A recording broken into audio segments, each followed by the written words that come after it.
ఉప్పల్లో CM Revanth Reddy మాట్లాడుతున్నారు. Live ద్వారా చూద్దాం. వాళ్ళను వాళ్ళ పిల్లల్ని మంచి స్కూళ్ళల్లో చదువులు చెప్పిద్దామని అంటే లేదు, మేము అడ్డం పడతారంటారు. ఇవాళ కేంద్ర మంత్రిగా ఉన్న పెద్ద మనిషి ఇవాళ పెద్ద పెద్ద మాటలు మాట్లాడుతున్నావు. నువ్వు మూసీ నదికి అనుమతులు తెస్తావా తేవా? నువ్వు ఇక్కడ పార్లమెంట్ సభ్యుడు కదా అని నేను అడుగుతున్నా. అదేవిధంగా ఒకనాడు ఢిల్లీ తర్వాత మెట్రో మనది 2వ స్థానంలో ఉండే, ఇవాళ 9వ స్థానానికి పడిపోయినాం. కారణాలు ఏవైనా ఉండని, అడ్డుపడ్డోళ్ళు ఎవరు, కాళ్ళలో కట్టెలు పెట్టింది ఎవరు, నేను మాట్లాడదలుచుకోలే. ఇవాళ మనకు తెలివి వచ్చింది.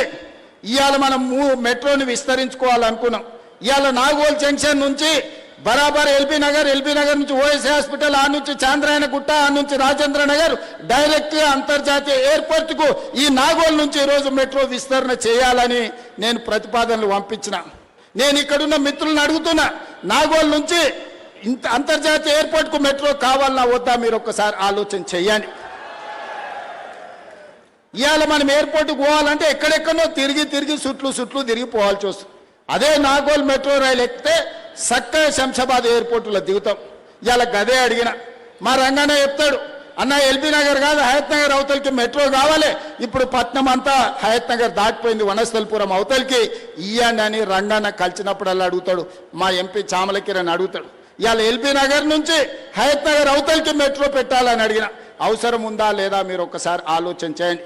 ఇట్లా చెప్పుకుంటూ పోతే 122 కిలోమీటర్లు మెట్రోను పొడిగించాలి, అంతర్జాతీయ నగరం చేయాలని నేను ప్రయత్నం చేస్తుంటే అన్ని అనుమతులు వచ్చినాక ఇక్కడి నుంచి కేంద్ర మంత్రిగా పనిచేస్తున్న ఆయన పోయి కాళ్ళలో కట్టెపెట్టి పుల్లలు పెట్టి ఇవాళ దాన్ని అర్ధాంతరంగా ఆపే పరిస్థితి వచ్చింది.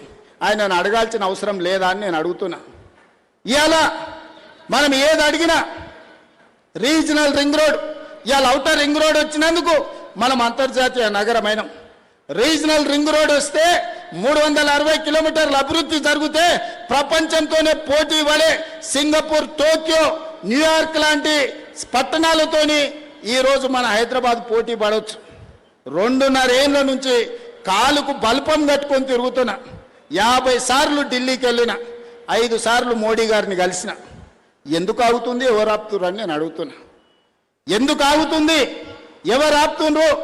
సమాధానం చెప్పాల్సిన బాధ్యత కిషన్ రెడ్డి గారికి లేదా?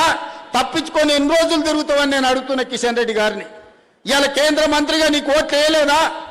ఇవాళ నువ్వు ఈ ప్రాంతం నుంచి ఎమ్మెల్యేగా కేంద్ర మంత్రిగా ఎన్నికైనవంటే ఈ ప్రజలు, ఈ నగర ప్రజలు నీకు ఓట్లు వేయలేదా? నిన్ను గెలిపించలేదా? తెచ్చే బాధ్యత నీ మీద లేదా? మూసీ నదికి నిధులు తేవాల్సిన బాధ్యత, మెట్రోకు అనుమతులు తేవాల్సిన బాధ్యత, రీజనల్ రింగ్ రోడ్డును నిర్మించాల్సిన బాధ్యత మీకు లేదా? ఇవాళ తెలంగాణ రాష్ట్రంలో రైతులు పండించిన వడ్లు 75 లక్షల మెట్రిక్ టన్నులు తెలంగాణ రాష్ట్రం కొన్నది. కానీ కేంద్ర ప్రభుత్వం చెప్తే నేను 50 లక్షలే కొంటాను, మిగతా 25 లక్షలు ఎవరికి ఇవ్వాలి, ఎక్కడ తీసుకుపోవాలి?